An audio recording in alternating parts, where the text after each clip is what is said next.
नमस्ते।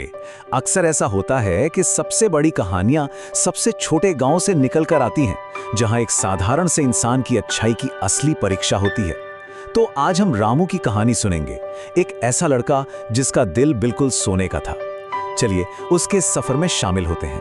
तो कौन था ये रामू? वो एक बहुत ही सीधा साधा और मेहनती लड़का था। उसकी दो बातें सबसे खास थी। एक, वो हमेशा सच बोलता था और दूसरा, वो हमेशा दूसरों की मदद के लिए तैयार रहता था। गांव के ज्यादातर लोग उसे बहुत प्यार करते थे, लेकिन हाँ, कुछ लोग ऐसे भी थे जो उसकी इस नेकी का मजाक उड़ाते थे। पर रामू पर इन सब बातों का कोई असर नहीं होता था। वो अपनी अच्छाई के रास्ते पर टिका रहा। लेकिन फिर गांव पर एक ऐसी मुसीबत आई जिसने सबकी जिंदगी ही बदल दी। वहां एक भयंकर सूखा पड़ा। ये सूखा सिर्फ जमीन को नहीं बल्कि लोगों के हौसले को भी आजमाने वाला था। और यहीं से हमारी कहानी में एक बहुत बड़ा मोड़ आता है। सूखे का असर बहुत भयानक था। पानी की एक एक बूंद के लिए लोग तरसने लगे। जरा सोच कर देखिए उस गांव की हालत। खेत पूरी तरह बंजर हो रहे थे, जानवर प्यास से दम तोड़ रहे थे और लोगों के हलक सूखे जा रहे थे। ऐसा लग रहा था जैसे पूरा गांव नाउमीदी के अंधेरे में डूब गया हो।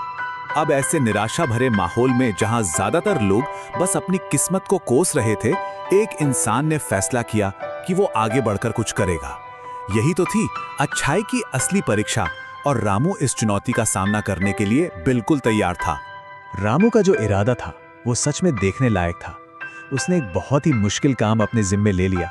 हर सुबह सूरज उगने से भी पहले उठना, फिर मीलों दूर जंगल तक जाना, वहां से पानी भरकर लाना और फिर उसे गांव के हर घर में बांटना। और ये कोई एक दिन की बात नहीं थी, ये उसकी रोज की आदत बन गई थी। रामू की इस कोशिश ने गांव को जैसे दो हिस्सों में बांट दिया था। एक तरफ वो लोग थे जो रामू को देखकर उससे प्रेरणा ले रहे थे और उसकी मदद के लिए आगे आ गए थे, और दूसरी तरफ वो लोग थे जो अब भी हाथ पर हाथ धरे बैठे थे और उल्टे उसकी मेहनत का मजाक उड़ा रहे थे। लेकिन रामू इन सब बातों से बेखबर बस अपने काम में लगा रहा। और फिर एक दिन रास्ते में कुछ ऐसा हुआ जिसने पूरी कहानी का रुख ही बदल कर रख दिया। वो एक ऐसा पल था जो सब कुछ बदलने वाला था। हुआ ये कि रास्ते में उसे एक बेहद कमजोर और प्यासे बुजुर्ग मिले। रामू ने एक पल भी नहीं सोचा और अपनी इतनी मेहनत से लाया हुआ सारा का सारा पानी उस अजनबी को पिला दिया। ये उसकी निस्वार्थता का सबसे बड़ा सबूत था। और नेकी के इसी एक काम ने एक बहुत बड़े चमत्कार को जन्म दिया। अब कहानी उस मोड़ पर पहुंचती है जहां दया का एक छोटा सा काम एक असाधारण वरदान में बदल जाता है। जैसे ही रामू ने उस बुजुर्ग को पानी पिलाया, एक अविश्वसनीय घटना घटी। वो साधारण सा दिखने वाला इंसान अचानक एक दिव्य प्रकाश में बदल गया। वो कोई और नहीं बल्कि भेष बदल कर आए एक देवता थे। जरा सोचिए उस पल रामू पर क्या बीती होगी। देवता ने रामू को आशीर्वाद दिया और कहा, मैं तुम्हारे इस निस्वार्थ काम से बहुत खुश हूं। तुम्हारे इस अच्छे कर्म का फल तुम्हें जरूर मिलेगा। ये एक सीधा वादा था, रामू की नेकी का एक सीधा इनाम।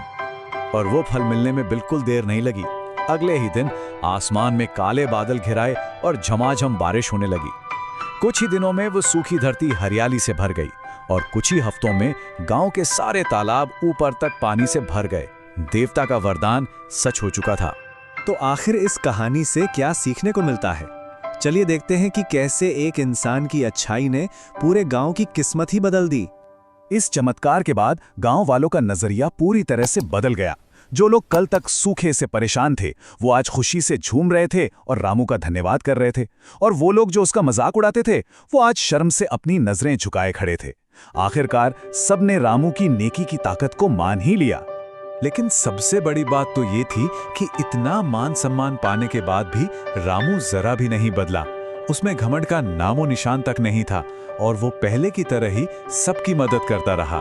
उसका चरित्र सोने जैसा था, जो मुश्किलों की आग में तपकर और भी ज्यादा चमक उठा था। तो इस पूरी कहानी का निचोड़ क्या है? एक बहुत ही सरल लेकिन गहरी बात। अच्छे कर्म कभी भी बेकार नहीं जाते और उनका नतीजा हमेशा अच्छा ही होता है। ये एक ऐसा सच है जिसे ये कहानी बहुत ही खूबसूरती से समझाती है। और आखिर में ये कहानी हमें एक गहरे सवाल के साथ छोड़ जाती है। क्या नेकी का फल हमेशा मिलता है? हो सकता है असल जिंदगी में इनाम इतना चमत्कारी या तुरंत ना मिले, लेकिन ये कहानी हमें ये विश्वास जरूर दिलाती है कि अच्छाई का असर देर सवेर किसी न किसी रूप में लौटकर जरूर आता है।